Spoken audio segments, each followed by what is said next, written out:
González, soy estudiante de la carrera de licenciatura en enfermería de la Escuela de Enfermería que pertenece a la Facultad de Ciencias Médicas de la Universidad Nacional de Córdoba. Hoy vamos a hablar de sondas y drenajes y también vamos a hablar de perioperatorio. La idea nuestra como centro de estudiantes es que ustedes lleguen al examen, que es el día lunes, sin dudas o con la menor cantidad de dudas posibles. Por lo tanto, hoy, luego de desarrollar estos dos temas que les mencioné, vamos a dedicar unos minutos para que aclaren algunas dudas, ya sean de estos temas o de los temas que hemos visto en la clase de ayer, que eran administración de medicamentos e hidratación parenteral, ¿sí? Así que cualquier duda que tengan después de esta exposición, la vamos a evacuar. Bueno, dicho todo esto, vamos a comenzar directamente con el tema, sondas y drenajes.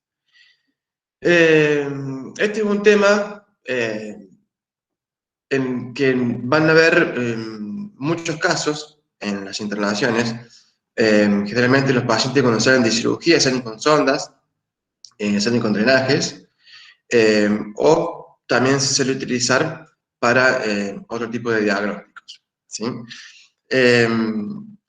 Hay muchas similitudes entre las sondas y los drenajes, vamos a ir desarrollándolos a cada uno por separado, y también algunas diferencias. La similitud que tiene es de que ambos están hechos para eliminar los desechos dañinos del organismo, ¿sí?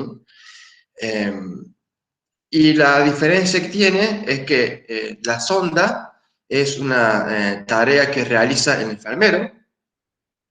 En cambio, el drenaje es una tarea que realiza el médico y el enfermero debe realizar los cuidados de enfermería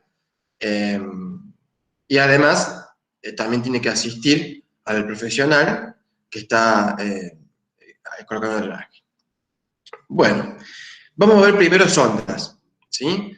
Antes de meternos en los tipos de sondas y demás, vamos a hacer una introducción de lo que es nuestro organismo. Nuestro organismo tiene 4 vías de desechos, ¿sí? Para desechar, ¿sí? Utilizamos para desechar el sistema digestivo, el sistema renal, el sistema respiratorio, los pulmones, y la piel, esos 4. A través de esos 4 sistemas, nosotros eliminamos colecciones líquidas o gaseosas, ya vamos a ver el tipo de cada una de estas colecciones gaseosas, que son dañinas para el organismo, ¿sí? Y que el organismo no puede eliminarlas por sí solo. Bueno, yo había dividido acá a las sondas por el tipo de eliminación. Vamos a comenzar de arriba hacia abajo. Vamos a comenzar por la cabeza. La primera sonda que vamos a ver es la sonda nasogástrica, ¿sí? Vamos a ver 4. Sonda nasogástrica, sonda Newton, sonda Foley y sonda rectal. ¿Sí? Vamos a empezar cefalocaudal. Cefalocaudal de arriba para abajo. La sonda nasogástrica se utiliza con 2 motivos principales, ¿sí? El primero es para vaciar el sistema digestivo, por muchos motivos, por ejemplo, para una cirugía, por una intoxicación con algún medicamento o alguna otra sustancia. O también la sonda nasogástrica sirve para alimentarnos, ¿sí? Hay personas que tienen disfagia, o sea, dificultad para alimentarse, o hay personas que son ancianas y ya no se pueden alimentar por sí solas. Bueno, hay muchos motivos por los cuales se introduce una sonda nasogástrica para la alimentación, ¿sí? Estas sondas pueden ser nasogástricas si están ingresadas por la nariz, o pueden ser orogástricas si están ingresadas por la boca. Las dos terminan en el estómago, ¿sí? Donde se drena el desecho o se ingresa el alimento. La técnica para colocar esta sonda es una técnica de asepsia médica. ¿Sí? ¿Por qué decimos asepsia médica? A medida que avancemos y veamos el resto de las sondas, vamos a ver que hay otro tipo de asepsia. Y que es muy importante que sepamos esto, que es la asepsia quirúrgica y la técnica estéril. Lo que es asepsia y esterilidad ya lo conocen porque lo han visto en bioquímica el año pasado con el profe Vidal. La asepsia es una limpieza con un material antiséptico, ¿sí? Y en cambio la esterilización ya es la eliminación de todas las bacterias. Nosotros no vamos a eliminar nada, vamos a utilizar elementos esterilizados, ¿sí? Bueno, en este primer caso, y que es el único caso, vamos a utilizar una asepsia médica, ¿sí? O sea, vamos a realizar un lavado de nuestras manos con un elemento antiséptico, que puede ser clorexidina, por ejemplo. Y también vamos a lavar con una gasita bien la nariz, ¿sí? Para eliminar la mucosa, o la boca en el caso de que sea orogástrica, ¿sí? De paso, cuando lo hacemos, eliminamos cualquier tipo de obstrucción que haya, con secreciones, por ejemplo, ¿sí? Una vez que hacemos este tipo de asepsia médica, sí, comenzamos con la técnica. Ahí en el aula virtual les han subido un video de colocación de la técnica de la colocación de la sonda nasogástrica, así que yo no voy a ahondar mucho más en eso. Simplemente decirles de que tenemos que tener algunas consideraciones en enfermería, ¿sí?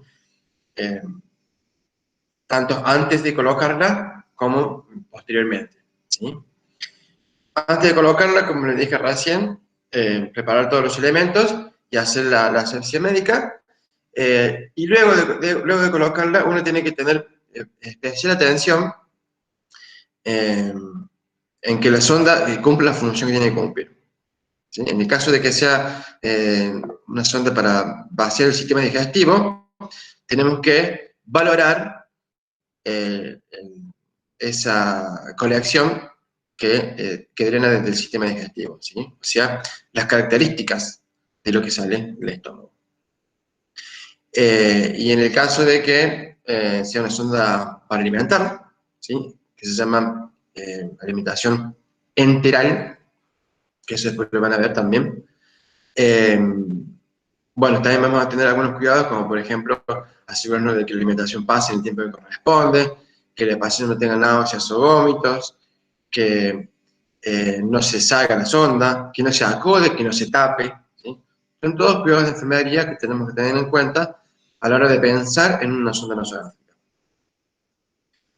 ¿Qué más tengo para decirles de la sonda nasogástrica? Bueno, no, nada más. Vamos a pasar a otra sonda, a otras dos sondas, que son para la eliminación vesical. La eliminación vesical está indicada por diferentes motivos, ¿sí? A veces las personas, sobre todo los ancianos, hacen retención de líquidos en la vejiga, ¿sí? Por diferentes motivos, por problemas de próstata, problemas de vejiga, problemas renales, problemas propios del anciano. A ver, voy a ver este mensaje antes de continuar. Sí, pensé que era una pregunta. Aquí estábamos en las ondas. Sí, se colocan debido a que es necesario vaciar la vejiga. A medida que avancemos con los tipos de sondas que les he mencionado, vamos a ver por qué vaciamos la vejiga, ¿sí? La primera sonda que vamos a ver es la sonda de Nelaton, ¿sí? Hay una diferencia entre la de Nelaton y la de Foley y ahora la vamos a ver. La sonda de Nelaton se coloca, ¿sí? En la vejiga y se retira en el mismo instante, o 5 o 10 minutos después. ¿Para qué pongo yo esta sonda? Esta sonda es para vaciar la vejiga, ¿sí? Y no es necesario de que el paciente continúe teniéndola, porque yo necesitaba vaciar la vejiga porque tenía un globo vesical, porque necesitaba hacer un urocultivo y el paciente no podía orinar por sí mismo. Recuerden que el urocultivo es una técnica estéril, ¿sí? Y le traigo la esterilidad de nuevo a colación. ¿Por qué? Porque esta colocación de sonda no es con asepsia médica, es con asepsia quirúrgica. Esto quiere decir de que yo voy a hacer un campo, ¿sí?, alrededor de los genitales del paciente y en los genitales del paciente, porque es ahí donde voy a trabajar con la sonda, ¿sí? Este campo lo hago, y esta limpieza la hago con un producto antiséptico, que puede ser, por ejemplo, iodopovidona, puede ser clorhexidina, Pervinox, ¿sí? Productos antisépticos. Cualquiera de ellos el que maneje la institución. Y todo lo que yo vaya a utilizar va a ser estéril. Por ejemplo, los guantes. Mis guantes van a estar estériles. Y todo lo que yo toque va a estar estéril. La jeringa que voy a usar para enchufar el balón, la sonda propiamente dicha, todo lo que yo vaya a utilizar tiene que ser estéril. Y no lo puedo tocar a nadie, solamente lo puedo tocar yo y con mis manos, con mis guantes, perdón, guantes estériles. ¿Sí? Eso se llama asepsia quirúrgica con técnica estéril. ¿Sí? Esos dos puntos que tener en cuenta. La asepsia, la limpieza que yo le hago al paciente con el antiséptico, y la técnica estéril, que es cuando yo utilizo los guantes estériles y los elementos estériles. Estas sondas, las sondas vesicales, son con completa esterilidad, ¿sí? Bueno, volvamos a la sonda Neraton. Les decía que la sonda Neraton se coloca y se saca, ¿sí? Para hacer una extracción de orina de la vejiga y se retira en el momento. La otra sonda vesical es la Foley, y es la sonda que dejamos, ¿sí? Generalmente cuando el paciente viene de cirugía, suele venir con este tipo de sondas, en el caso de que está en anestesia general. Hay veces pacientes que tienen problemas en el sistema urinario, entonces se le coloca una sonda permanente, ¿sí?, durante la internación. Hay otros pacientes que tienen esta sonda de por vida, la tienen siempre, ¿sí? No sé si habrán visto alguna vez con la bocacita colgando. Silencio en los micrófonos.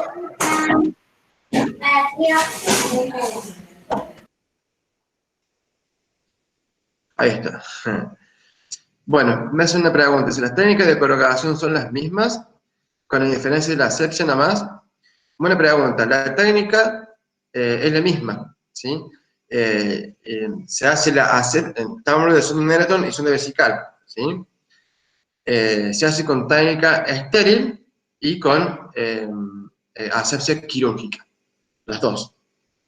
Tengo que limpiar y hacer el campo, y luego colocar la sonda de manera con técnica estéril, ¿sí? Las dos sondas. Esa es la diferencia que tenemos con la sonda nasogástrica. Que yo con la sonda nasogástrica vengo con las manos limpias, un par de guantes para protección mía, y hago el procedimiento con la técnica que corresponde. Esta no. Acá voy a ingresar a la vejiga y tengo que ingresar de manera estéril, ¿sí? Entonces hacemos la asepsia quirúrgica y la técnica estéril. Estas sondas, las sondas Foley, ¿sí?, vienen con unas bolsas recolectoras de orina que van al pie de la cama, ¿sí? Estas bolsas debemos tener cuidado de que nunca estén por encima del nivel de la vejiga, sino por debajo, ¿sí? Porque una de las principales complicaciones de las sondas vesicales son las infecciones urinarias.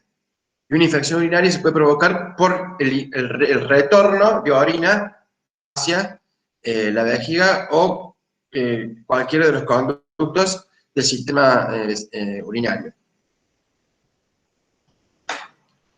Dice, la única diferencia entre la Foley y la Netlaton es la duración. No solamente la duración, sino también el material con el que están hechas y los objetivos por los cuales se coloca. Como yo dije previamente, la sonda Nelaton es de corta duración, porque es para sacar una muestra de orina o para vaciar una vejiga, que no se puede vaciar de otra manera. En cambio, la sonda Foley es para que quede de manera permanente. ¿Sí? Bueno, ¿qué tenemos que tener en cuenta como acciones de enfermería a la hora de colocar una sonda?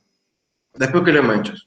Es muy importante que nosotros valoremos las características de la orina, que la valoremos y que la informemos, que en nuestro informe de enfermería estén reflejadas las características de la orina. ¿Sí? Ahí tienen un PDF en el aula virtual con las características de la orina. El color, la consistencia, el olor, ¿sí? Porque por ejemplo, una orina muy concentrada tiene un color oscuro, ¿sí? Un color rojizo me está indicando una hematuria o algún tipo de hemorragia, ¿sí?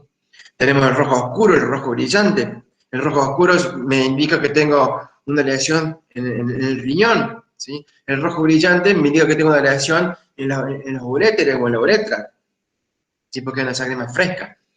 Eso se llama hematuria. La orina puede estar con sedimentos, puede estar muy concentrada, puede tener pus, puede tener sangre, como dije recién, puede tener un olor fétido, fuerte, débil. O sea, todas las características que menciona ahí en el PDF son las que tenemos que tener en cuenta y que tenemos que siempre valorarlas e informarlas. Eso es una actividad muy importante de la enfermería. Creo que en morfofisiología, el profesor Hugo Gómez hacía mucho hincapié en esto de valorar la calidad de la orina, ¿sí? Que se drena. Bueno, recuerden eso porque es muy importante, está dentro de las principales acciones de la enfermería.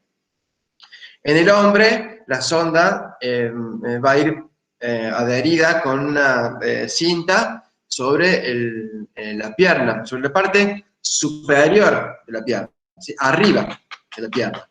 ¿Para qué? Para que no dañen el escroto. En cambio, en la mujer lo hacemos en la pierna, pero en la cara interior de la pierna. En la cara interior, ¿sí? Para que siga la dirección del canal vaginal, ¿sí? Y la bolsa, como le dije recién, colgando por debajo de la vejiga. ¿Cuáles son algunas cuestiones que tenemos que tener en cuenta? Bueno, las principales complicaciones que hay cuando hay una sonda vesical son las infecciones urinarias.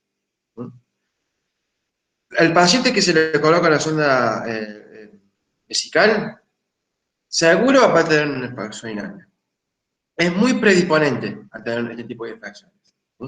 Por eso es muy importante respetar la técnica con la que la hacemos y el tema de que no haya retorno de orina de nuevo al sistema urinario. ¿Sí? Cuando les preguntan a ustedes cuáles son las principales complicaciones, infecciones, no se olviden de eso, las infecciones urinarias. Bueno, ¿qué otra cosa quería decirles en cuanto que tuvieran en cuenta? Las consideraciones gerontológicas. Para estos tres tipos de sonda que hemos visto, hay que tener en cuenta algunas consideraciones gerontológicas. Si ustedes recuerdan, cuando vieron ancianidad, en ese eje, en el eje número 1, cuando vieron ancianidad, vieron los cambios que hay en todos los sistemas. ¿Sí? Bueno, en el sistema digestivo se producen muchos cambios, desde la boca hasta el estómago, todo en el sistema digestivo. ¿Sí? Estos cambios, como por ejemplo la falta de dentadura, la disfagia, la calidad diferente del contenido gástrico y los ácidos, eso todo eso lo tienen que tener en cuenta también como consideraciones gerontológicas. Porque en los exámenes es muy común que le pregunte cuáles son las consideraciones de los ancianos, ¿sí? En el sistema urinario también existe deterioro, ¿sí? Como en todos los sistemas. El envejecimiento es un deterioro de los sistemas. El envejecimiento no es una enfermedad, ¿sí? El envejecimiento no es una enfermedad. Nosotros comenzamos a envejecer desde el momento que nacemos. Y a partir de los 30 años de edad, nuestros órganos, nuestro sistema se comienza no solamente que envejecen, sino que se deterioran. ¿Sí? Bueno, en el anciano más todavía. ¿Sí? Ya cuando veamos el próximo tema perioperatorio vamos a ver también todos los deterioros que tienen los ancianos. Bueno, esto también tiene que tenerlo en cuenta porque las consideraciones gerontológicas se les pregunta. ¿Bien? Para terminar con el sistema, la eliminación vesical, hay otra forma de eliminar la orina, ¿sí? Que es a través de un urodrop masculino. Esto se usa únicamente en hombres. ¿Qué es lo que es el urodrop masculino? Es como si fuera un preservativo que se le coloca en el pene, pero tiene un tubo que va a una bolsa recolectora, ¿sí? Esta técnica se utiliza para pacientes con problemas de próstata, algún problema en los genitales, ¿sí? Que no se puede introducir una sonda, entonces se coloca este urodrop, ¿sí? Que tiene el mismo objetivo que tiene la sonda Foley, que es la de vaciar la vejiga y hacer la recolección de orina, ¿sí? Por último, con respecto al urodrop y a la sonda Foley, lo que tenemos que tener en cuenta es el balance hídrico. Está relacionado con lo que vimos ayer de hidratación parenteral. ¿Se acuerdan del balance? Ingresos y egresos. Bueno, en las pacientes que tienen sonda Foley o un urodrop, debemos valorar la cantidad de orina que sale del paciente, ¿sí? que egresa del paciente. Esto lo vamos a hacer en los turnos de 8 horas. Depende de la institución, hay turnos de 8 y de 6. Vamos a hacer un balance de 8 horas y el turno nocturno, el turno de noche, hace su propio balance de 8 horas y hace el balance de 24 horas, sumando los 3 balances y hace los 3 balances y haciendo un balance de 24 horas. ¿Sí? Esa es otra actividad de enfermería. Tenemos que tener un poquito de gaseosa.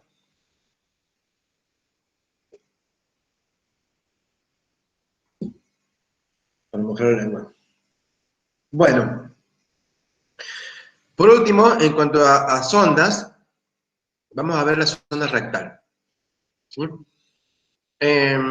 También tiene muchos objetivos, ¿sí? Por ejemplo, hay pacientes de que tienen una distensión abdominal, ¿sí? El abdomen globuloso, duro, porque no pueden eliminar gases o porque no pueden eliminar materia fecal, ¿sí? Entonces se coloca estas sondas en el recto para que esta persona pueda liberar esos gases o esas heces, ¿sí?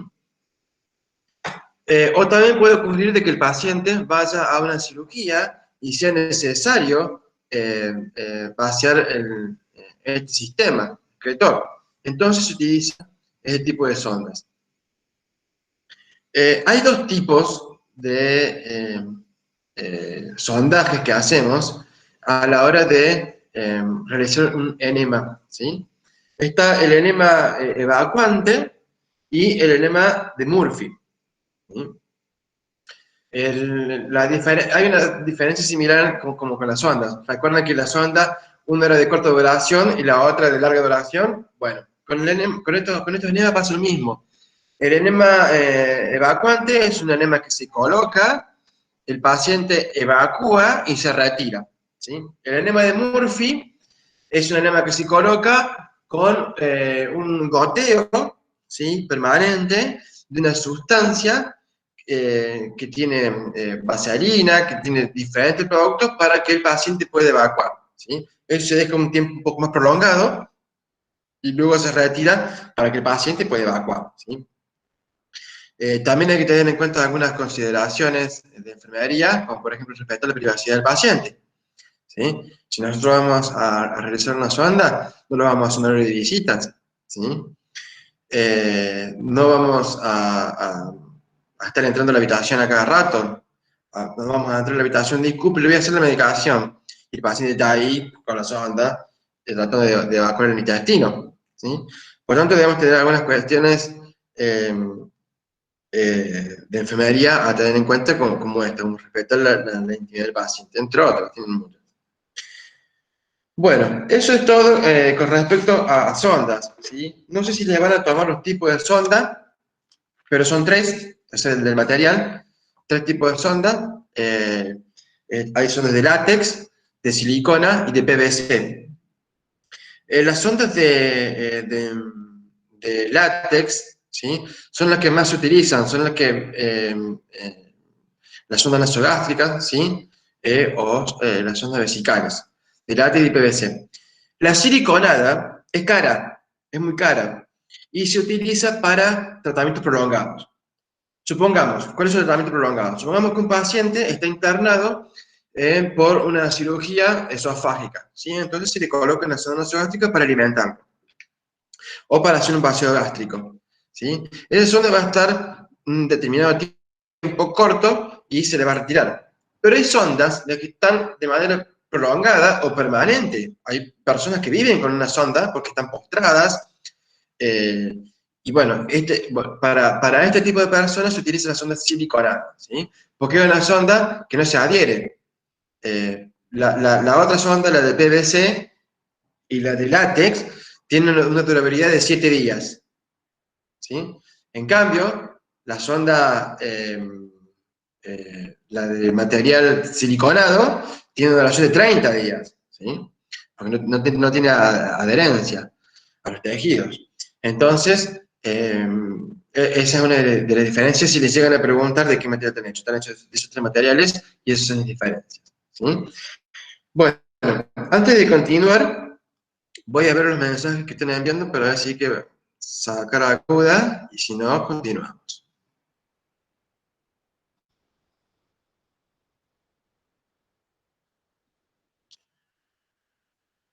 ¿Melaton o Nelaton? Nelaton con N. El enema de vario es el enema evacuante. ¿Y cuál sería el tiempo de sonda rectal? Bueno, el tiempo de sonda rectal es de acuerdo al tipo de sonda que coloquemos, ¿sí? Y depende del objetivo. Si es una sonda que colocamos para que se produzca una eliminación de gases o para vaciar el intestino, ¿sí?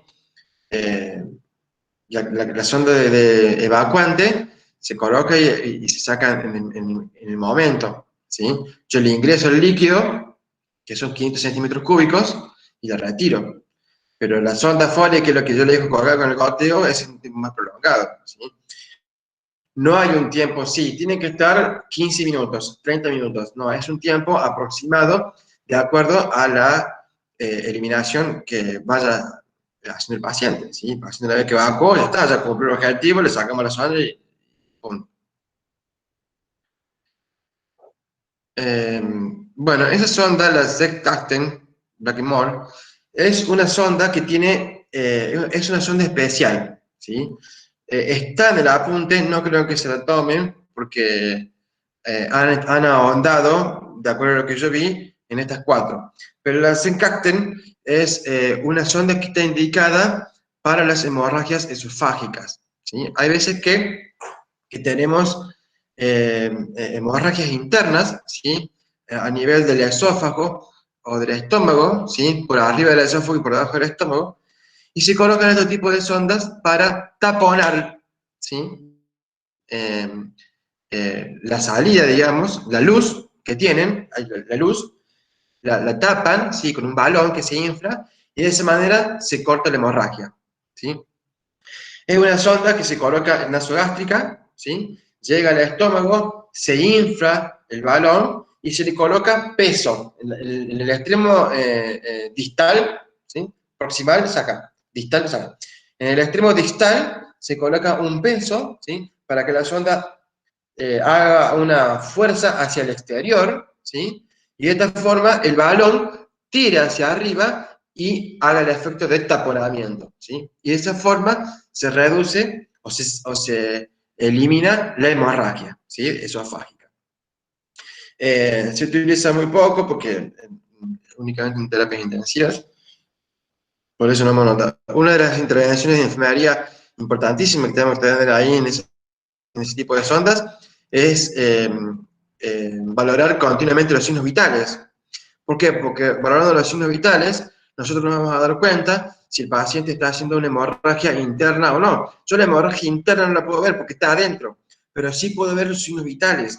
Y a través de los signos vitales puedo ver si el paciente me está haciendo una hemorragia interna o no, que es de vital importancia porque una hemorragia interna o externa puede provocar un shock hipovolémico y el paciente se nos muere, ¿sí? Así que es muy importante y como principal esta consideración de enfermería, que es la de el control de signos vitales para valorar las hemorragias, ¿sí? En este tipo de sonda que me están preguntando, no se gasten. ¿De cúbito lateral o SIMS? Bueno, me estás preguntando con respecto a la técnica, seguramente, en qué posición tiene que estar el paciente. El paciente, cuando le vamos a colocar durante la técnica, digamos, de la sonda nasogástrica, o la Zengasten, va a estar en una posición semi-Fowler a 30 grados de la cama, ¿sí? En el caso de la colocación de la sonda vesical, tanto en hombres como en mujeres, la posición es la ginecológica, ¿sí? La que tiene los talones pegados a la cama, con las rodillas, las piernas flexionadas, ¿sí? Y los talones en la cama. Esa es la posición ginecológica, es la posición que utilizamos para colocar. Y la posición de la sonda rectal, que es la cuarta, es posición de SIMS, que como bien dice la compañera ahí. Bueno, sí, estás contestando para la zona rectal, sí, posición de SIMS para la zona rectal. Bueno, muy bien, esto es todo lo que tienen que saber con respecto a sondas, ¿sí? Recuerden, estudiense bien las complicaciones gerontológicas, son muy importantes, y las acciones de enfermería, ¿sí? Quizá le pregunten un poco de técnica, pero sí le van a preguntar de las acciones de enfermería, ¿sí? Eso es muy importante, y eso está en el apunte. Bueno, ¿qué tenemos de drenajes? Habíamos dicho al principio de que el drenaje sirve para drenar, valga la redundancia, o eliminar, ¿sí?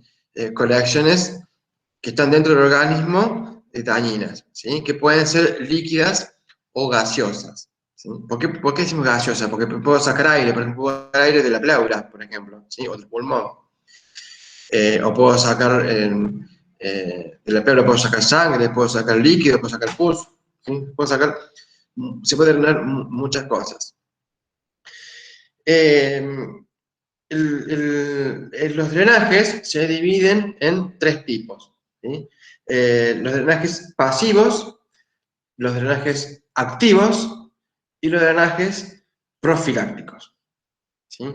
Cada uno tiene sus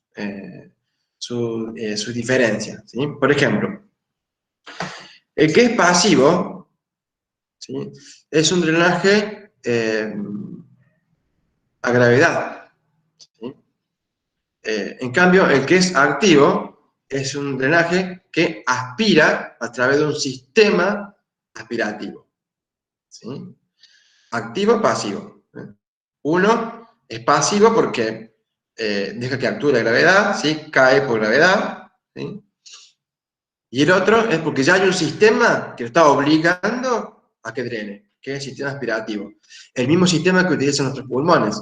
Nuestros pulmones se ensanchan y aspiran aire de la atmósfera, ¿sí? Eso se llama presión negativa, ¿sí? La presión positiva, la que sale. Presión negativa, la que se aspira, ¿sí? Bueno, los drenajes activos son estos, los que están conectados a un sistema de aspiración, ¿sí? Y por último tenemos los profilácticos, que son aquellos drenajes que son utilizados, por ejemplo, luego de una cirugía para eliminar la sangre del hematoma. Imaginemos, por ejemplo, una cirugía sencilla, una cirugía de rodilla, ¿sí? Yo salgo de la cirugía, pero posterior a la misma se puede producir un hematoma por todo el procedimiento quirúrgico, ¿sí? Entonces se coloca un pequeño drenaje finito en la rodilla y se coloca un hemosuctor que también es aspirativo, ¿sí? O sea que también es activo, y elimina toda la sangre de ese hematoma. Al otro día se lo retiran, bueno, 2 días, de acuerdo a la valoración hemolítica. Esto es lo más importante en cuanto a drenajes, ¿sí? Pasivos, activos o profilácticos. Después, dentro de ellos, vamos a ver un montón, que no lo vamos a mencionar ahora, porque son muchos. Lo que sí puedo mencionar es, por ejemplo, los materiales. Por ejemplo, hay un drenaje pasivo, ¿sí? Vamos a hablar primero de los pasivos. Hay un drenaje que es pasivo, que está hecho con gas, ¿sí? Otro que está hecho con tubos y rodeado de gasas. Otro que está hecho con el dedo del guante de examinación, ¿sí?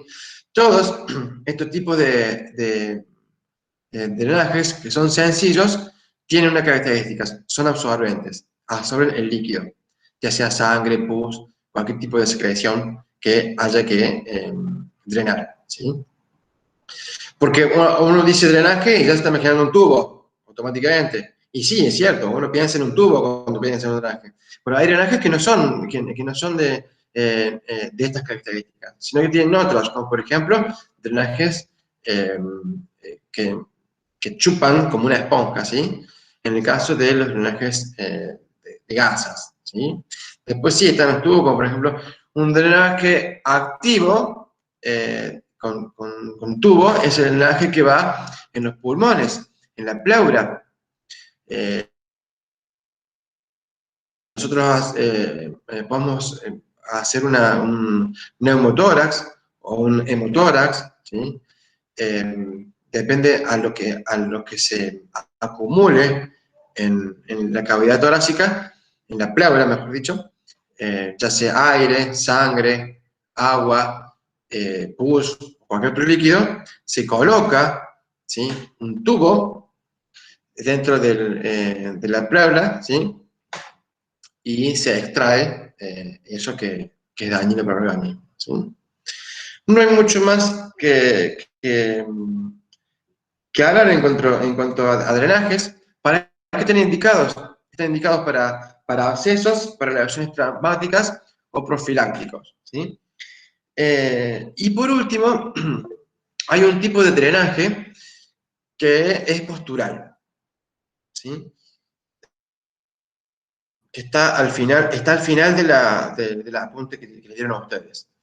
El drenaje postural se refiere a poder expectorar de manera natural o a través de una sonda, en el caso que sea necesario, todas las operaciones, las secreciones que tenemos en las vías aéreas, ¿sí? Dicho vulgarmente, el moco, ¿sí? Para sacar el moco, el catarro que tenemos en la vía aérea baja y alta. Bueno, hay un drenaje que es postural, ¿sí? Uno es en Trendelenburg inverso, ¿sí? El otro es en posición de Sims, y bueno, adoptando esas posturas, uno favorece a que pueda expectorar estas secreciones y se drenen naturalmente. O podemos colocar una sonda oro o nasogástrica y hacer como un sistema de aspiración activo aspirar la secreción. ¿Sí? Eso de los drenajes posturales también lo menciona ahí el último. Preguntas, a ver qué dice acá. Dice, ¿una sonda para eliminar orina es un drenaje pasivo? Sí, por supuesto. Sí, sí, sí. La sonda vesical es un drenaje pasivo. ¿Sí? Por eso hay, como dije al principio de la clase, hay similitudes y diferencias. ¿Sí? La similitud de este tipo de sonda vesical con el drenaje es este, que es un drenaje pasivo. ¿Sí? Para el examen tenemos que saber los tipos de drenaje que están en el apunte, que nombra varios. Sí, sí, por supuesto. Sí. Eh, sí, hay varios tipos de drenaje. En cuanto a las ondas, que son las 4 principales, yo hice mucho hincapié porque las van a ver muchos en la práctica profesional después. ¿Sí? Los drenajes se ven en menos oportunidades, pero se ven. ¿Sí? Y no me quise meter mucho en cada uno de ellos porque son muchísimos y estaríamos hasta las 8 de la noche acá. Son varios, ¿sí? Pero lo que les dije es lo principal, que son las características, cómo se dividen, los objetivos, para qué sirven, ¿sí? Y algunos de los materiales que se utilizan para eso, que es lo principal. Después ustedes los van leyendo y van a ir identificando, ah, sí, esto es para esto. Van a ir dándose cuenta de los objetivos de ese drenaje. ¿Sí? Bueno, esto es todo lo que tenemos en cuanto a sondas y drenajes. ¿Sí? No sé si tienen alguna duda, si no pasemos directamente al perioperatorio. De una.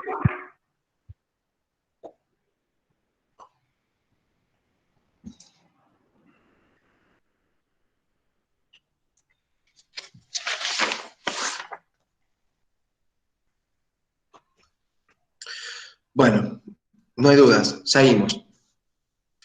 El perioperatorio es corto, pero importantísimo. Importantísimo.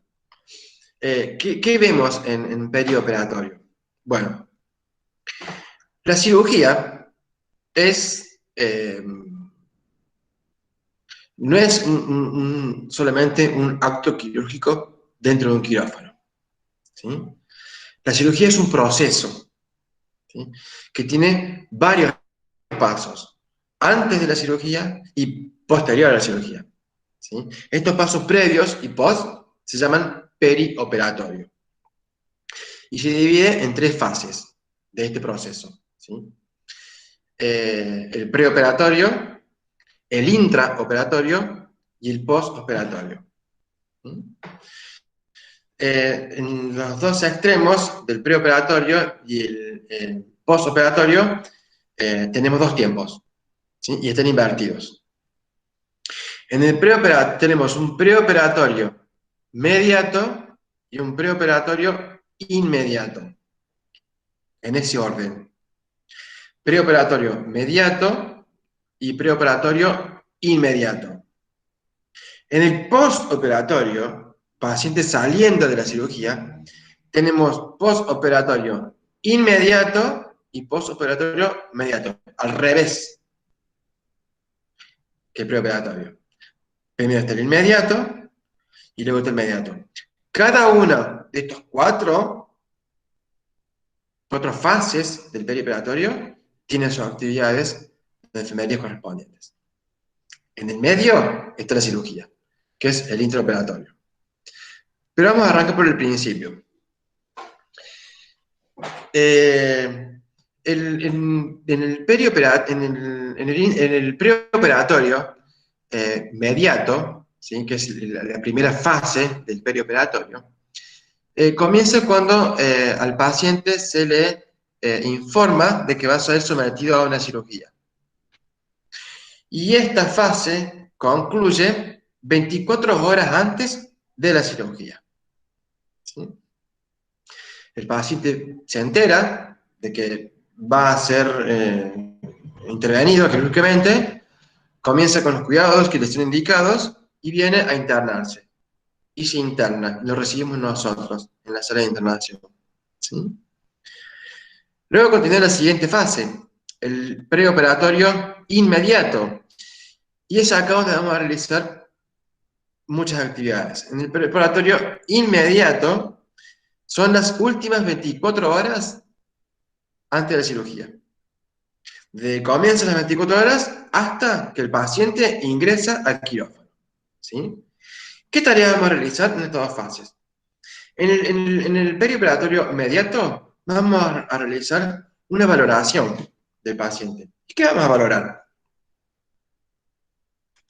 Vamos a valorar qué medicación toma, si toma medicación. Si es un paciente que tiene algunas complicaciones, como por ejemplo la historia clínica del paciente, como por ejemplo diabetes, hipertensión. ¿Sí? Eh, ¿Por qué? ¿A qué cirugía va? ¿Sí? ¿Qué tipo de complejidad tiene la cirugía? ¿Sí? ¿Qué otra cosa podemos ver en la valoración? Bueno, después, cuando termine la clase, les voy a hacer volver a este punto de la valoración. En el perioperatorio inmediato, o sea, en las 24 horas que yo tengo para el paciente dentro del quirófano, yo lo que tengo que hacer es prepararlo al paciente para la cirugía. Prepararlo física y psicológicamente. ¿Sí? La preparación psicológica es muy importante, ¿sí? Porque el paciente se está enfrentando a una situación que no es una situación diaria, sino que es extraordinaria. Entonces, necesitan un apoyo psicológico. ¿Y qué significa apoyo psicológico? Significa educación. Educar al paciente, decirle, bueno, mira, vos vas a ingresar al quirófano y va a pasar esto y lo otro. ¿Sí? Educar al paciente. Otro tipo de educación que tenemos que hacerle al paciente es, por ejemplo, enseñarle las posturas que debe tener luego de la cirugía. Para que no, vamos a decirlo de manera vulgar, para que no se vean los puntos. ¿Sí? Eh, lo digo así, pero que lo entendamos todo de manera rápida. Eh, También hay que enseñarle a toser al paciente para que elimine sus secreciones. ¿Sí? Así que la educación juega un papel muy importante en el periperitorio inmediato. ¿Sí? ¿Y a qué nos referimos cuando lo preparamos físicamente? Nos referimos a tres aspectos en particular. Uno es el estado nutricional, la alimentación. ¿Sí? 12 horas previas a la cirugía es conveniente un ayuno. ¿Por qué? Porque la anestesia luego le puede provocar vómitos en el quirófano. ¿Sí? El quirófano es un lugar estéril, imagínate uno que vomite.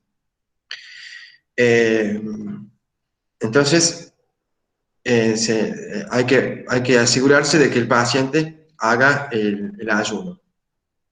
Estado nutricional, me dice ahí Maximiliano. Es decir, el estado nutricional es algo que se realiza dentro de la valoración en el perioperatorio inmediato. Sigamos con el inmediato. Lo segundo que hay que hacer es el vaciado gástrico. ¿Sí? Hablemos del ayuno, hablemos del vaciado gástrico, que generalmente se realizan enemas evacuantes o no, actualmente existen productos farmacológicos que son evacuantes, ¿sí? Por ejemplo, el más conocido es el fosfodón. Se preparan 2 litros de agua, se toman 2 litros de agua y evacúa todo el intestino, ¿sí? Entonces ingresa con el intestino limpio. Segundo punto. Y el tercero es la piel. ¿Qué hacemos en la piel? Dos cosas eh, importantes. El rasurado, que se hace en la zona del sitio de la cirugía, y la asepsia. Si el paciente es ambulatorio, o sea que camina, lo mandamos a que se bañe, que se realice un baño, y le damos el jabón con clorexidina, para que se bañe con jabón con clorexidina. ¿Sí? Eso es inmediatamente antes que ingrese al quirófano. Y si el paciente no lo puede hacer, nosotros le realizamos un baño con clorexidina o a un antiséptico que utilice en la institución. ¿Sí? Entonces hacemos rasurado y la técnica aséptica de la piel. ¿Por qué lo menciono al último esto? Porque esto es lo último que tenemos que hacer. Primero va todo lo antes. La evacuación, que vaya al baño y orine, que vacíe la vejiga. ¿Sí? Todo esto es lo primero que se hace. Lo último es la piel, el rasurado y la limpieza séptica. ¿Sí? Y luego lo acompañamos al quirófano, al paciente. Llegamos a cuenta que si es un paciente geronte, tenemos que resguardarlo del frío. En los pasillos del hospital está muy frío, así que tenemos cubierto el paciente hasta que llegue al quirófano. ¿Sí? Lo dejamos en el quirófano y esperamos el perioperatorio, el postoperatorio. ¿Qué parte viene ahora?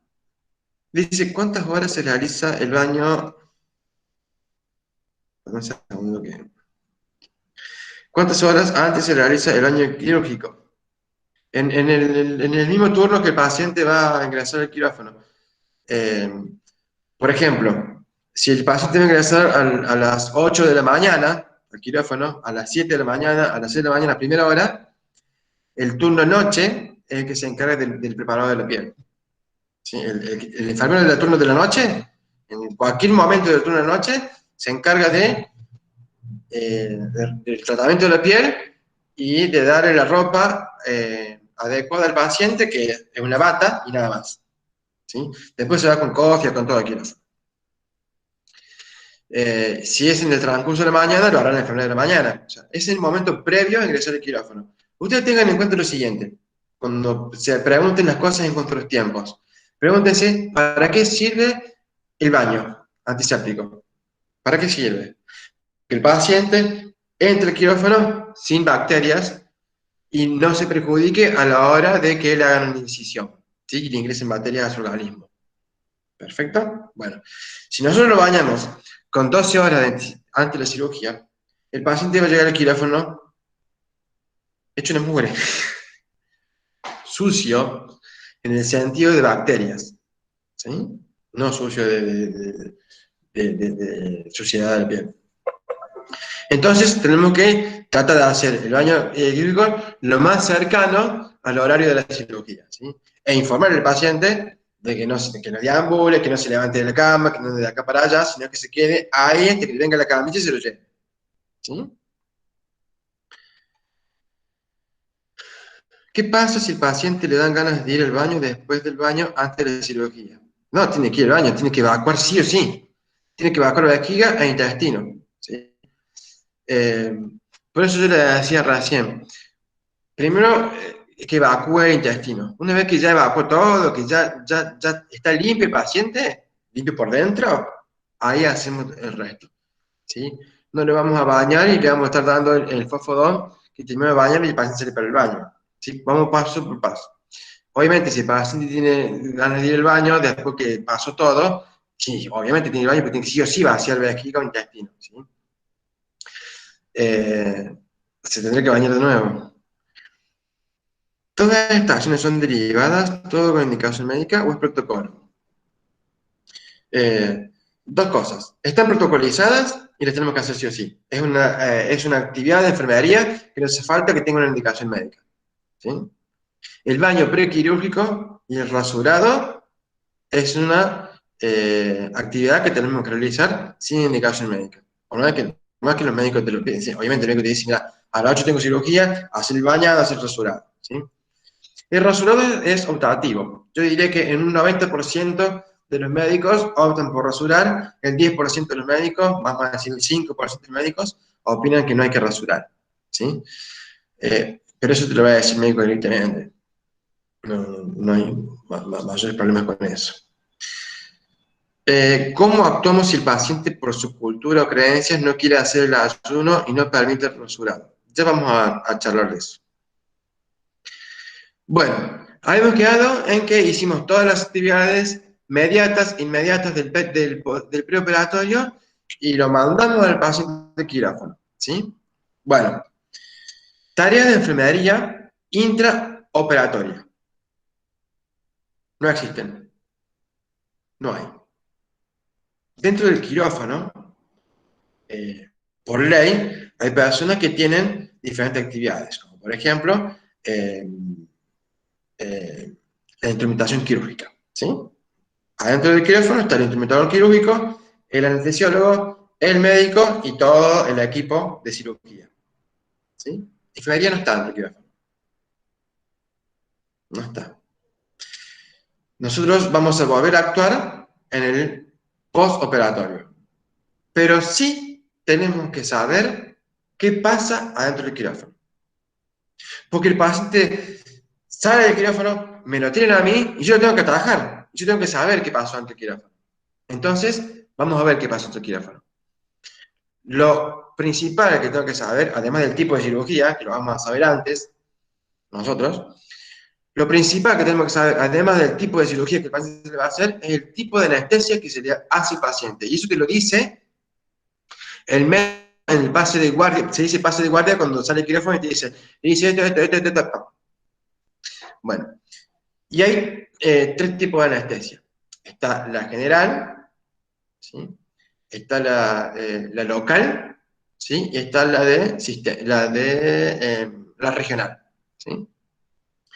La anestesia general es cuando duermen por completo el paciente, se llama sedación, una sedación general, ¿sí? Que tiene 4 pasos, ¿sí? El último es eh, eh, mantenimiento y despertar, cuando el paciente se despierta. Que lo hace en la misma sala de cirugía o se despierta después en la sala, después que ya haya sido descomplejizado. Bueno, este es un tipo de anestesia, la general. Después tenés la local, que es, por ejemplo, un paciente que va a ir a una cirugía oftálmica, ¿sí? Se le hace una anestesia local en la zona, ¿sí? Periojo, y se le hace la cirugía. Una cirugía de traumatología, por ejemplo, ¿sí? De codo, de brazo. Entonces, son anestesias locales, en el lugar donde se va a realizar la cirugía. Y después, en la regional, que es, por ejemplo, las cesáreas. No sé si alguna de las compañeras le han hecho cesárea alguna vez.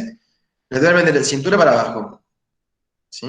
Ese es un sector del organismo que ha sido sedado, ¿sí? ¿Por qué tenemos que saber qué tipo de anestesia va a tener el paciente? Porque de acuerdo al tipo de anestesia que tenga, es la valoración que yo voy a hacer que el paciente salga del quirófano, ¿sí? Bueno, el consentimiento lo hace firmar el médico, ¿cuándo? ¿Cuánto dura la anestesia general? La anestesia general va a durar de acuerdo eh, a- al tipo de anestésico que hayan utilizado. Hay muchos anestésicos, ¿sí? Pero no duran más de 2 horas. ¿Sí? Mucho antes de las 2 horas el paciente se despierta. Eh, 2 cesáreas tuvo. Bueno, Cialina, vos que tuviste cesáreas, cuando saliste del quirófano, te diste cuenta que no podías mover las piernas. Y saliste con una sonda vesical, ¿sí? Por una cuestión de incontinencia urinaria y porque no podés ir al baño, porque está sedada, ¿sí? En el transcurso de las 2 horas, volviste a sentir las piernas y ya te pudiste parar y pudiste ir al baño. Si te la aguantaste con los puntos. Eh, entonces, esa es la anestesia regional, ¿sí? La de la cesárea. Mm, la sonda se retira después que la paciente se puede caminar, generalmente a las 12 horas. El consentimiento no se firma en el médico, ¿cuándo? El consentimiento. El consentimiento informado tiene que estar sí o sí. Sí o sí. Porque el paciente ingresa al quirófano en una camilla y a los pies de la camilla, ¿sí? Tiene una carpeta, esa carpeta se llama historia clínica. Y el médico lo que hace cuando llega al quirófano, abre la carpeta y lo primero que ve es consentimiento informado. Si el consentimiento informado no está dentro de la historia clínica, el paciente vuelve a la sala. Porque haya sido preparado y todo. Este consentimiento informado nosotros lo tenemos que asegurar como una de las actividades de enfermería de que está firmado. Lo podemos hacer firmar nosotros, depende el protocolo que tenga la institución. Hay instituciones que hacen firmar el consentimiento informado en la mesa de entrada cuando el paciente dice, hola, ¿qué tal? Me debo internar porque me voy a operar de la rodilla. Bueno, muy bien, tiene que llenar tus papeles. Pum, consentimiento informado. ¿Sí? O hay algunas instituciones que lo tienen en el office de enfermería. Entonces viene la enfermera, puede tomar los signos vitales. ¿Me puedo firmar esta hojita? Consentimiento informado. Todo esto se va a hacer previo al quirófano. El médico no va a estar adentro del quirófano con la bata puesta y barbijo. ¿Me pueden firmar acá? No. Eso lo hacemos nosotros o lo hace la administración, eso depende de la institución. Lo que nosotros tenemos que asegurarnos es de que esté el consentimiento, ¿sí? Porque si no, el paciente va a volver a la sala, sí o sí. Entre otras cosas, consentimiento informado, historia clínica, análisis, si los análisis no están, el paciente vuelve. O sea, hay muchas cosas que están dentro de la historia clínica que si no están, el paciente vuelve, no lo operan. Bueno, hasta ahí llegamos hasta la mitad del preoperatorio. Vamos a algo muy importante que es el postoperatorio inmediato. Quizá la tarea más, no es así más importante porque todo es importante, pero en la que más atención vamos a tener que prestar.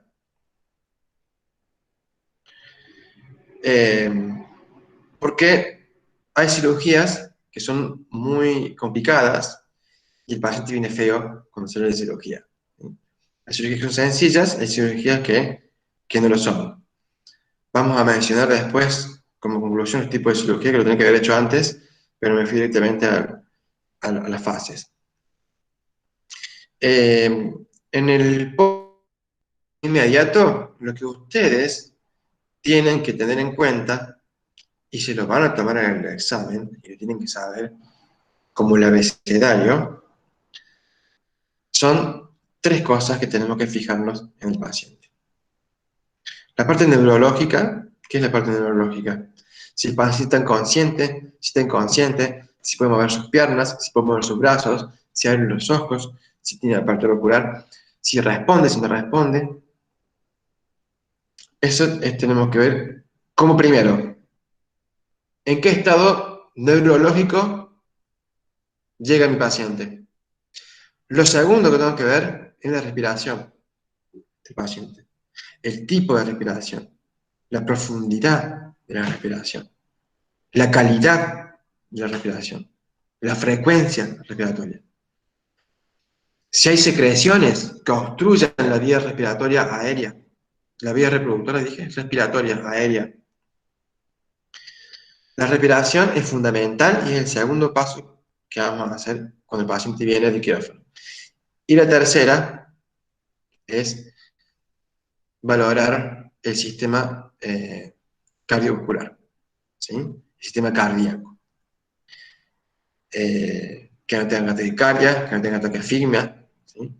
Entonces, la valoración de los signos vitales cada 30 minutos o cada 15 minutos dentro de la primera hora del postquirúrgico inmediato y después cada media hora o cada 2 horas de acuerdo a la complejidad del paciente es muy importante, ¿sí? La respiración entonces sería lo primero, no, en el orden que te dije, neurológico, respiratorio y circulatorio. Lo neurológico, no hace falta que uno tenga que estar pensando en que va a haber eso cuando llega el paciente. Lo ves, es lo primero que es. Ves si el paciente está vivo, es vivo. O sea, si está despierto o está dormido. Perdón. Lo primero que es, si el paciente está despierto o está dormido. Si tiene apertura ocular o no. Si mueve las piernas o no. Eh, O sea que la parte neurológica lo vemos sin que lo pensemos, es lo primero que vemos, ¿sí? Y después viene la parte activa nuestra, a ver cómo respira, que la tensión arterial y demás. Bueno, eso es lo principal que vamos a ver cuando el paciente llega del quirófano.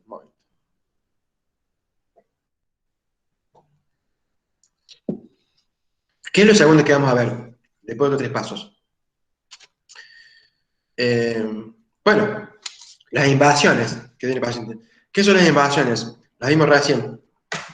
Sondas, drenajes, herida quirúrgica, cómo está la herida, estado general del paciente. Todo lo que el paciente tal del quirófano que antes no tenía, es lo que nosotros vamos a visualizar y a prestar atención y a ver en qué estado está. Viene con una sonda vesical. Bueno, a ver, ¿tiene orina? Sí. ¿Cómo es la orina? Bueno, analizamos la orina. ¿Tiene un drenaje? Ah, sí. ¿Dónde está el drenaje? ¿Torácico? Bueno, a ver, ¿qué colección tiene? ¿Qué drenó el paciente? ¿Viene con sangre? Todo. Todo lo que el paciente tiene cuando sale el quirófano que antes no tenía, nosotros tenemos que valorarlo. ¿Sí? Eso nosotros lo vamos a hacer en el transcurso de las horas siguientes, posteriormente a que hayamos analizado los 3 pasos fundamentales que le dije después del... ¿Qué toma? ¿Coca o Pepsi? Coca. Eh, a ver, ¿qué dice acá, Patricia?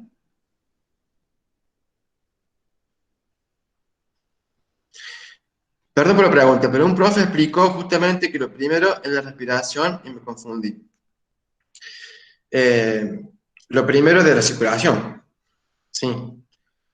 Eh, esto no es a criterio del profesor o a criterio del profesional. Esto es como se da la situación, ¿sí? La situación se da de esta manera. Quizás nosotros tengamos mucha práctica y años de recibir pacientes quirófano y el paciente llega al quirófano y el paciente está ingresando, está con la camilla ingresando a la cama y nosotros sabemos las 3 cosas en un solo paso, de una sola vez. Hay cosas en la práctica que ustedes las van a hacer automáticamente, no por un orden. Sí, primero la respiración, pero me voy a fijar si tiene... No, hay cosas que las hacemos automáticas, ¿sí? Quizás hagamos las 3 cosas al mismo tiempo. Quizás al mismo tiempo veamos todo. Que te despierte, que respire bien y que tiene una tensión arterial acorde. ¿Sí? Quizás lo veamos en el mismo momento.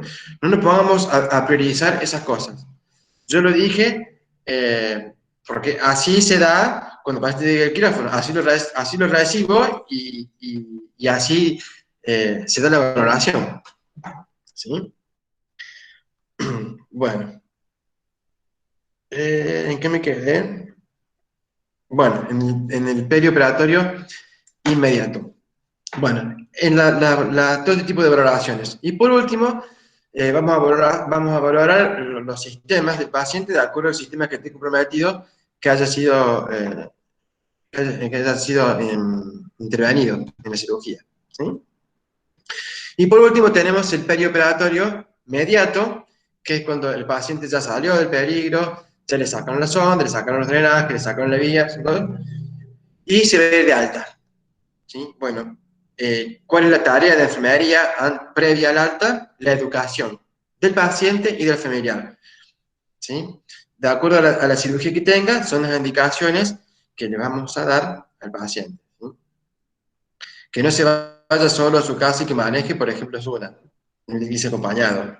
¿Sí? Ahí es una cirugía menor.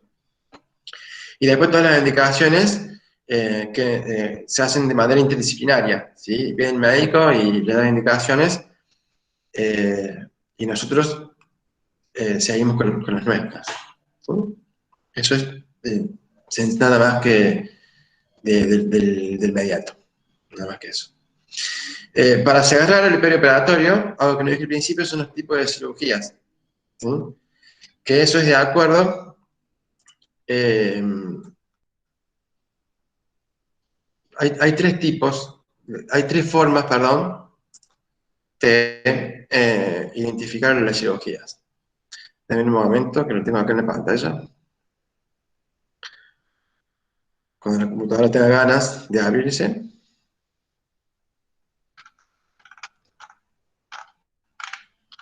Acá está.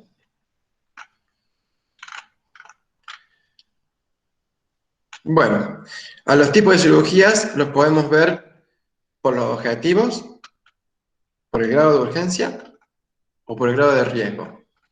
Los objetivos pueden ser diagnósticos, curativas, restaurativas, paliativas, preventivas, estéticas o localización. Y dentro de ellas, externas o internas. Externas, cuando no afectan ningún órgano que tengamos dentro, ¿sí? Eso es externo, interno lo contrario. De acuerdo al grado de urgencia, son dos, la cirugía de urgencia y la cirugía electiva. Y de acuerdo al grado de riesgo, cirugía mayor o cirugía menor. Bueno, esos son los tipos de cirugía que tienen que tener en cuenta y que tienen que estudiarlos porque también se los van a tomar. Se los van a tomar sí o sí. Bueno,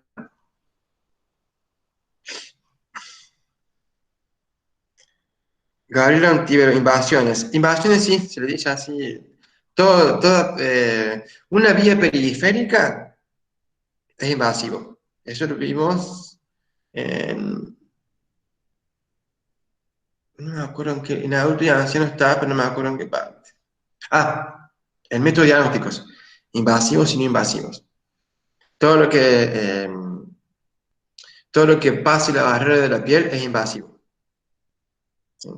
Lo que no pasa la barrera de la piel no es invasivo. Por ejemplo, una radiografía de tórax no es invasiva. Una, eh, una venoclisis, que es lo que vimos ayer, es invasiva. Bueno, el paciente generalmente viene con muchas cosas invasivas cuando viene el quirófano. Bueno, antes de cerrar con este tema, quería mencionar dos anexos. El primer anexo tiene que ver con que a este perioperatorio la han invitado a la señora Madeleine Leninger y está como invitada especial, así que tienen que recibir bien. Yo no les voy a decir qué tienen que saber de Madeleine Leninger, porque eso tienen que pensar ustedes, pero yo voy a dar una pista. Fíjense que se los dije al principio cuando hablaba de la valoración, en la guía de actividades de perioperatorio, una de las preguntas es,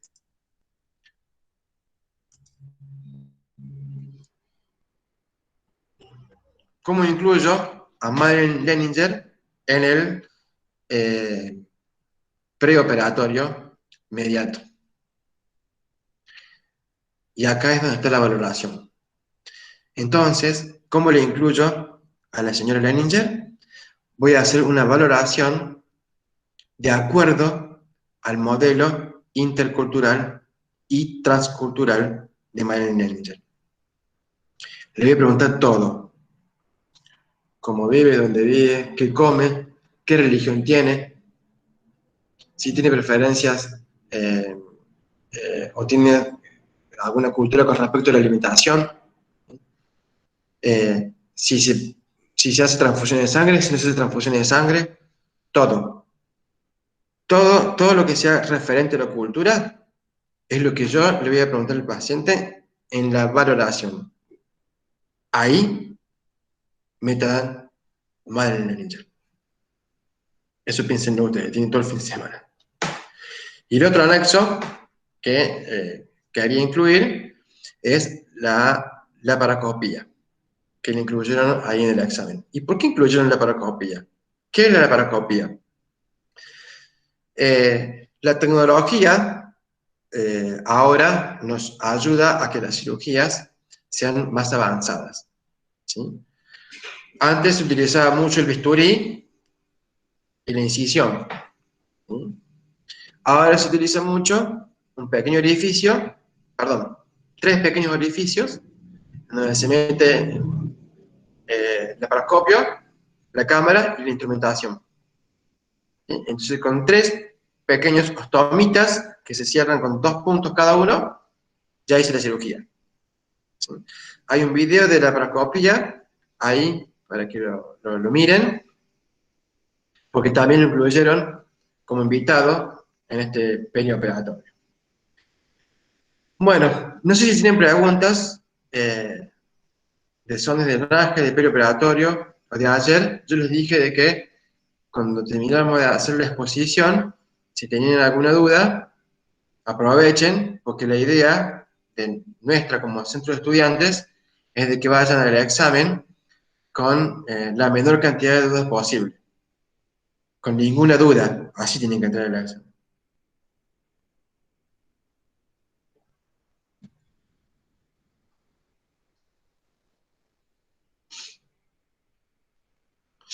¿El parcial es a desarrollar o múltiple? Ahí vamos a tener que hablar con el licenciado Muratore, porque eh, por mí fuera se lo daría múltiple choice, pero no, no lo sabemos a eso, no tenemos que saberlo. ¿Qué otra, a ver, qué otras preguntas? Vamos a ver.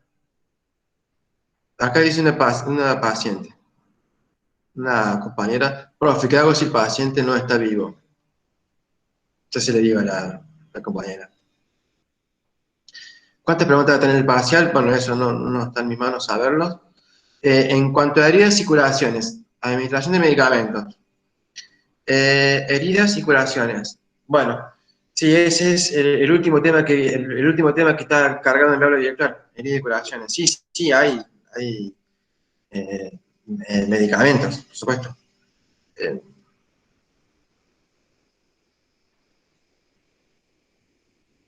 no sé si te estás refiriendo a administración de medicamentos o a heridas.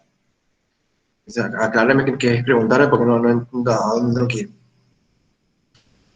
Eh,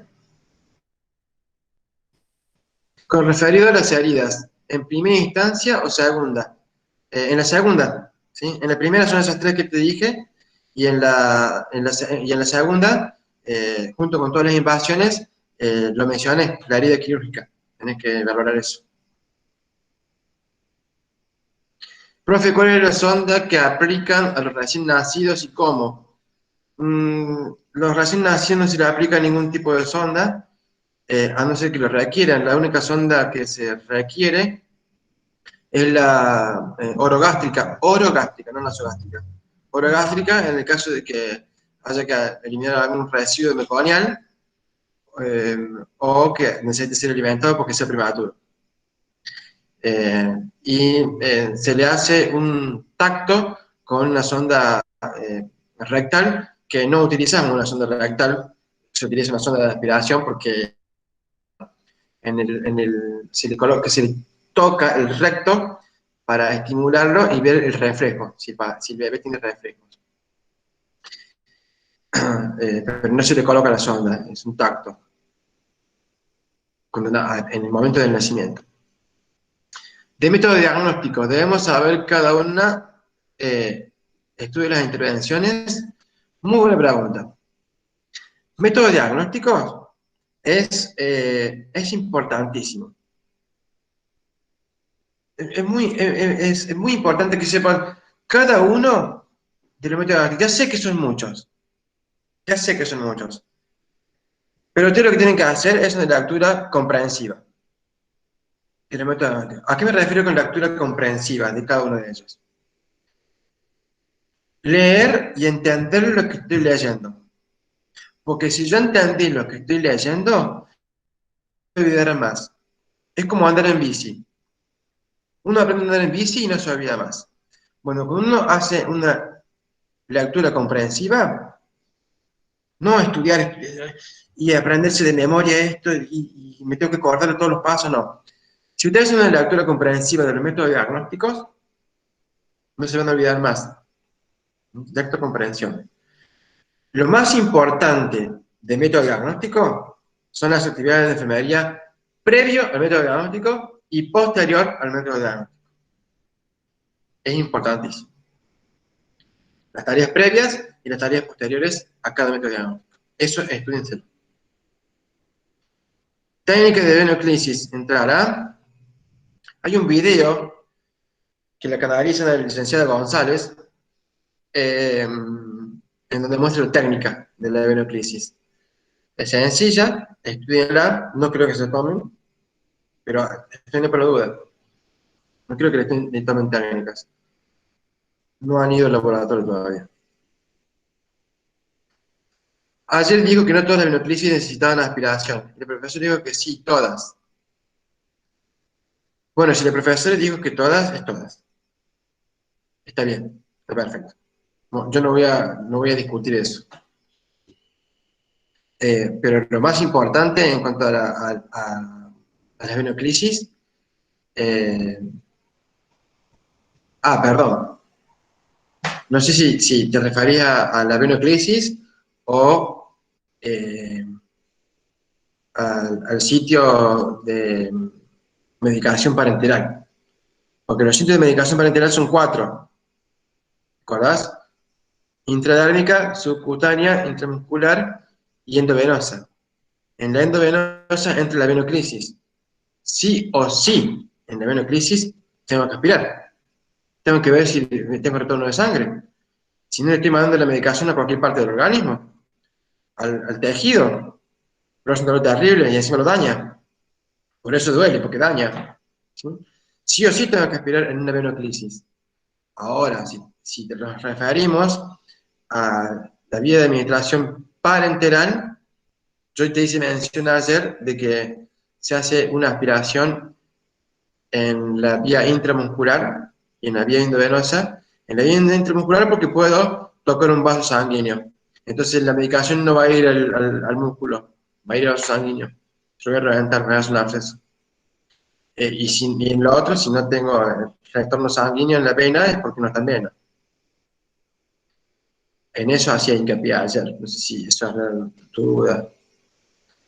Eh, Dijeron que era múltiple, ojalá sea múltiple. Ya confirmaron varios profes que es múltiple. Genial. Ojo con el múltiple opción, porque hay opciones que son muy similares y no sabes si poner una o la otra. Por más que sea múltiple opción, ustedes tienen que estudiar muy bien como si fuera a desarrollar.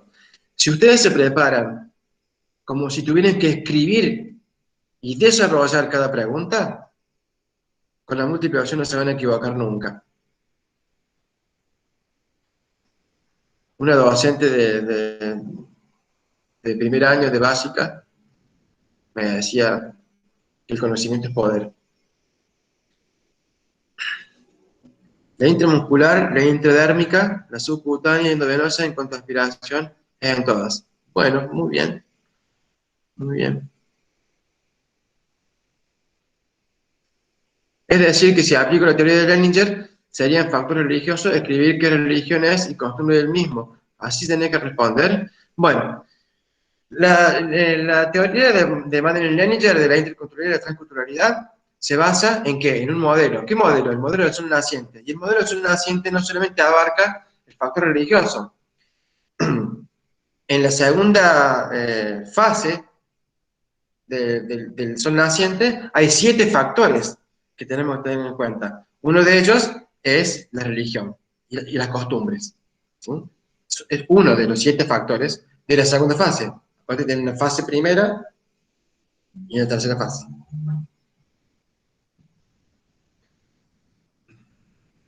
O sea que dentro de la valoración, vos tenés que valorar todo, no solamente la religión. No creo que sea desarrollar, no llegamos. Cuidados inmediatos en la videolaparoscopía. Esta la vi 2 veces. La vi antes, me parece. Eh, Tienen un video y un marco teórico para esos cuidados. Ahí en el aula virtual, para que ingrese. Sigamos.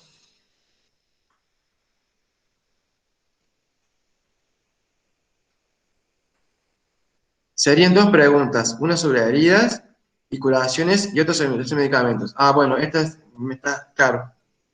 Esta es en relación a lo que me preguntaste antes. Eh, una pregunta es sobre heridas y curaciones y la otra sobre administración y medicamentos.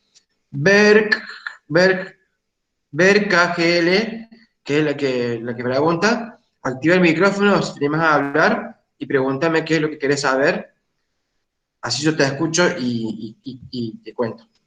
Activa el micrófono y pregúntame sobre herida y curaciones y sobre nutrición de medicamentos.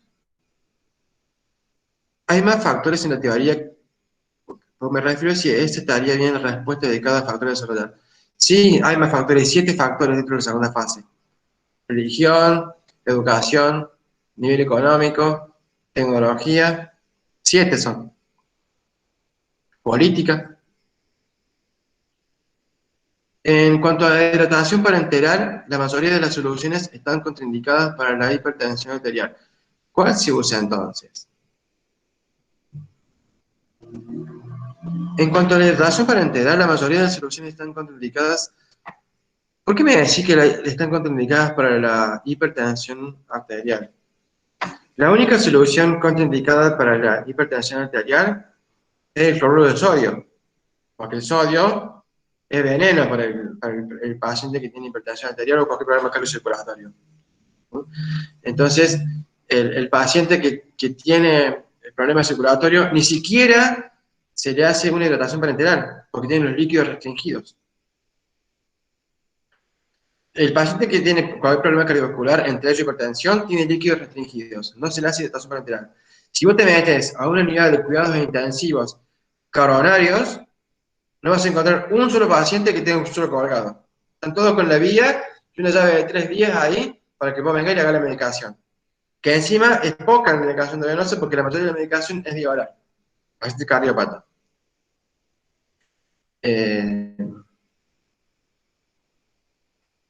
No es que las soluciones sean contraindicadas, sino el exceso de líquido. ¿Sí? La contraindicación es el exceso de líquido, no de la concentración de la solución. A no ser que sea el sodio, como te dije recién. Dextrosa, no, la dextrosa es un glúcido, no está contraindicado en la hipertensión. En el tema de curación basada en la evidencia, ¿qué se referencia con CA y CT? Gracias. En el tema de curación basada en la evidencia, ¿a qué se referencia CA y CT? No sé a qué te estás refiriendo. ¿Cuáles son los cuidados en la videolaparoscopía? Bueno, la laparoscopía, como le dije previamente, es una cirugía que se realiza por videocámara y que se hacen 3 incisiones. Las actuaciones de enfermería en la videolaparoscopía son sencillas. La primera es el control de signos vitales, que se hace en todo tipo de cirugía, y la segunda es controlar el sitio de herida, que son los 3 puntos que se realizan, que son 3 ostomas muy chiquitos que tienen una sutura al máximo de 2 o 3 puntos. ¿Sí? Valorar la cirugía. Por supuesto, también es importante de que valoremos los signos vitales por el tema de las hemorragias internas. Es muy difícil comprar una hemorragia interna, pero puede ocurrir, y una hemorragia interna la vamos a descubrir a través de la valoración de los signos vitales. Eso es lo más importante en el postoperatorio de la laparoscopía. El perioperatorio ya lo conocemos, que es el cuidado de la piel. Y obviamente el ayuno, ¿sí? Eso es de la laparoscopía. Tienen un video y tienen un PDF de eso.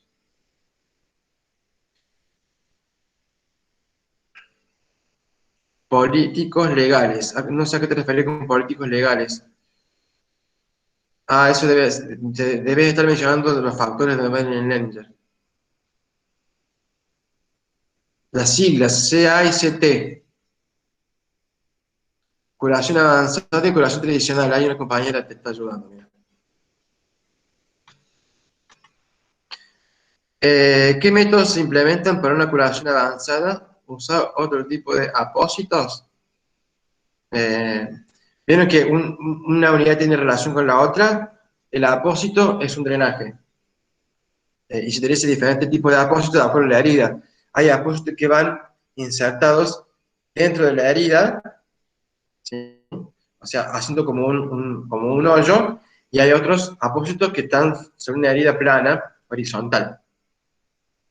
Es como si dentro de un hueco yo pusiera gasas, como por ejemplo las escaras, ¿sí? Se pone gasas dentro de la caverna de la herida. eh, es un tipo de drenaje. Hay diferentes apósitos de acuerdo a la herida, ¿sí? De acuerdo a la profundidad que tenga. Siempre tienen que tener en cuenta de que mientras más profunda sea la herida, ¿cierto? Eh, más elementos vamos a utilizar, más apósitos vamos a utilizar. Lo que tengo que tener en cuenta es que una vez que ponga todos los apósitos en función de un drenaje, yo tengo que cubrir esa zona con gasas y cinta, ¿sí? No puede estar descubierto, porque es un foco de acceso. Bueno, si no tienen ninguna otra pregunta, damos por finalizada la clase. Espero que el lunes les vaya muy bien. Y como último consejo, que ya se lo di antes, pero se lo repito, si tienen el Brunner a mano o el Lemon, el Brunner y el Lemon son las dos bibliografías de donde se ha sacado todo lo que ustedes ven, está todo ahí. Lean el Brunner y el Lemon, leanlo, hagan una lectocomprensión, ¿sí? Hagan de cuenta que están leyendo una novela, algo que les guste. Lean comprendiendo lo que leen y cuando lleguen al examen se van a acordar de todo, ¿sí? Bueno, muchas gracias a ustedes. Muchas gracias a ustedes por participar y bueno, que tengan mucho éxito. Me despido. Chao.